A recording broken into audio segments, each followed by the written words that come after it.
Attention on 232. This is the launch director performing the final poll for launch. Verify no constraints and go for launch. Program chief engineers have no constraints and are go for launch. I have no constraints and are go for launch. Weather has no constraints and weather is go for launch. You are looking at the world's most powerful rocket. Artemis I embodies the hard work of thousands across the world, determined to explore for the benefit of all.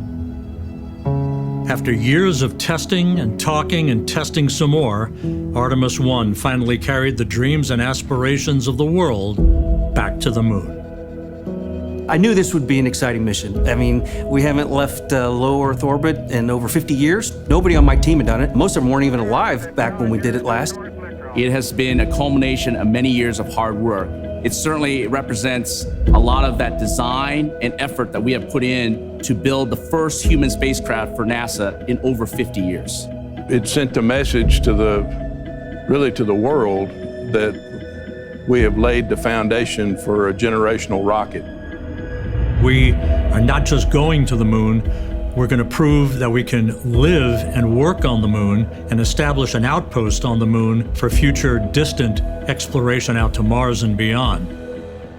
I'll never forget coming in the afternoon and everything is just working per the timeline. And you're starting to feel like, you know, today might be our day. Great news, no constraints to launch. You know, I'm sitting on the console at my station and things have been pretty quiet and, you know, you start to get this sense like this thing's gonna go this time. And here we go. In the wee hours of that morning of November 16th came, it all fell together, and the payoff was a launch that shook you to your foundation and signified that America was back on the road to the moon.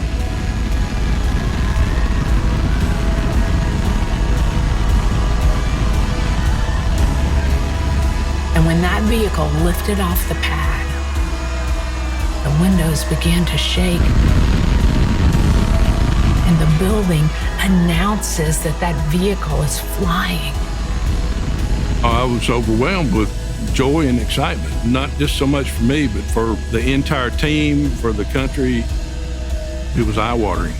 And I was tearing up. What an amazing accomplishment for this team.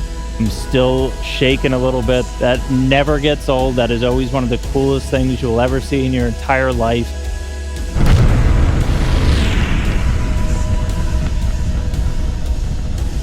There's like, oh my gosh, the adrenaline rush just hit you.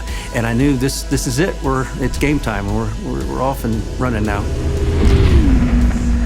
For the first time in 50 years, we were breaking out of low Earth orbit to head toward the moon.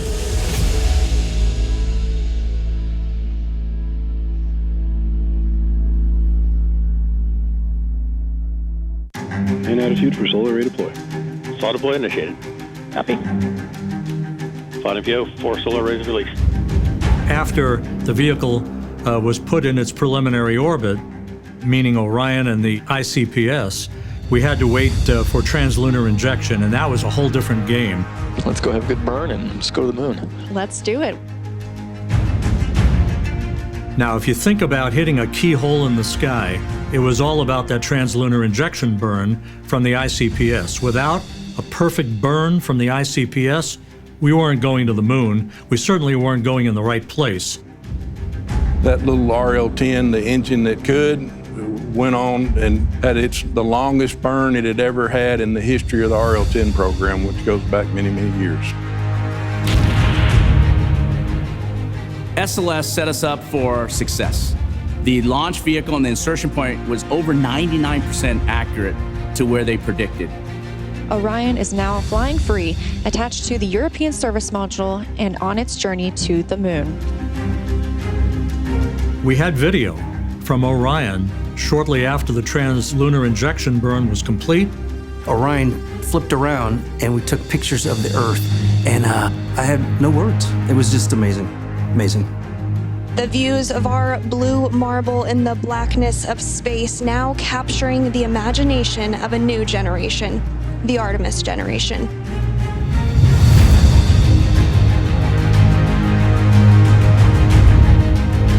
It was 4 days to cross the line of demarcation to enter what is called the lunar sphere of influence, and you could see the Earth beginning to recede.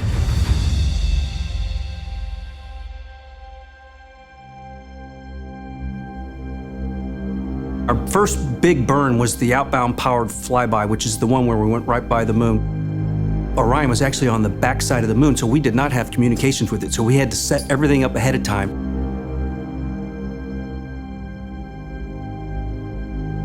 When we lost the signal, we waited, held our breath, said some prayers, and then sure enough, it came out from the backside of the moon, and we were on our way to the distant retrograde orbit. Distant retrograde orbit, we're going to be about 38,000 miles away from the lunar surface. Artemis I traveled approximately 268,000 statute miles from Earth. One of the really fantastic moments during the mission was where we saw the first image of the farthest point that any human spacecraft has gone before. We see these images downloaded real time, and we would sit in the rooms and we would just pause the meeting. We'd pause the discussion, go, look at that picture. It's almost unreal. They really represented as if we were there on board the spacecraft, looking at the moon and looking at the Earth, our home. We're continuing to get some spectacular views from the Orion spacecraft. Orion now has its sights set on home. NASA's newest moon explorer, now less than 2 hours away to complete its shakedown mission. When you hit the Earth's atmosphere, entry interface, we did what we call a skip entry, where Orion bored down into the atmosphere for a period of time, then it popped out, and then it skipped upwards of, it was thousands of miles. And if you don't come back into the atmosphere with accuracy, you will skip out of the Earth's orbit and not be able to return. And we did that intentionally because we wanted then to come back down and do a second heating cycle. We're coming back into the atmosphere, basically a double heating to really stress the heat shield. It's hard not to hold your breath when all of that's happening, because I'm thinking to myself, if this doesn't go well, what do I do? What do I have? That was the major objective of Artemis I. We had to prove that that heat shield would be rock solid to sustain a crew, because if you don't ablate the heat, you're done. And there it is, high over the Pacific, America's new ticket to ride to the moon and beyond now in view. Finally, on re-entry, that was a culmination of that 25-day mission that we waited with bated breath to make sure our baby came home. Splashdown, Orion, back on Earth. And when it hits the water, everyone just goes. It's just a rush to get to the capsule as quickly as we can. And so the teams, they feel the sense of urgency. The small boats move, the helicopters move, we're taking imagery from the air. We handled the recovery capsule like it was a fragile egg. We wanted to make sure that the heat shield got all the data that they needed, that everything, all the mechanisms were preserved. From Tranquility Base to Taurus Littrow to the tranquil waters of the Pacific, the latest chapter of NASA's journey to the moon comes to a close. You could sense a sigh of relief in the flight control room in Houston, knowing that our job was complete. We had brought Orion home successfully and set the stage for grander things to come in the future. It was a testament to the hardware, but it was a testament to the teams, all of the teams that had a hand in bringing that hardware together. We learned so much about how this vehicle is going to operate, and we proved that it is ready to put humans on board. For Orion and for Artemis, this is just the starting point. Next thing is getting ready to fly the crew on Artemis II. Ladies and gentlemen, your Artemis II crew. So, waiting in the wings, Artemis II. And now, the humans are getting on board. Thank you to the NASA workforce. Thank you to our industry partners, everyone in Europe that's working for this. America has made a very deliberate choice over decades to curate a global team, and we are going to the moon together. We need to celebrate this moment in human history. It is the next step on the journey that gets humanity to Mars. Am I excited? Absolutely. Initial reaction to that news was just intensity. Finding out was a humbling experience for me. Shocking. is the best word I can say. Disbelief, an immense sense of honor and responsibility. Putting the first 4 crew members on Orion is what I'm so excited about. I want to hear the stories about what it is like to live in the Orion spacecraft. We're going to test out the vehicle's ability to conduct rendezvous maneuvers, crew's ability to actually fly Orion manually, and most importantly, we're going to test the environmental control system.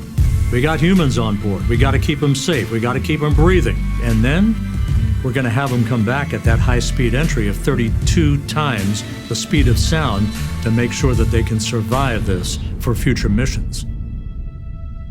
It's very exciting to fly crew, but it's also daunting, right? Because these are people, and they're putting their lives in our hands.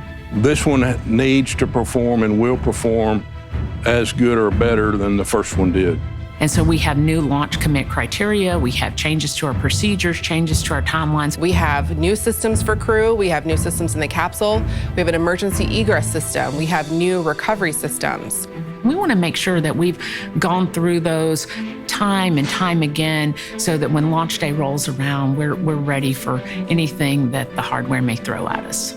By building incrementally these capabilities, improving these capabilities that we have through the Artemis campaign, we will be able to live on the moon and be able to perform science that is very important for deep space exploration. I am ready for Artemis II. The SLS team is ready for Artemis II. We are ready for Artemis II. We are ready. We are ready. All right, I'm ready. Let's go.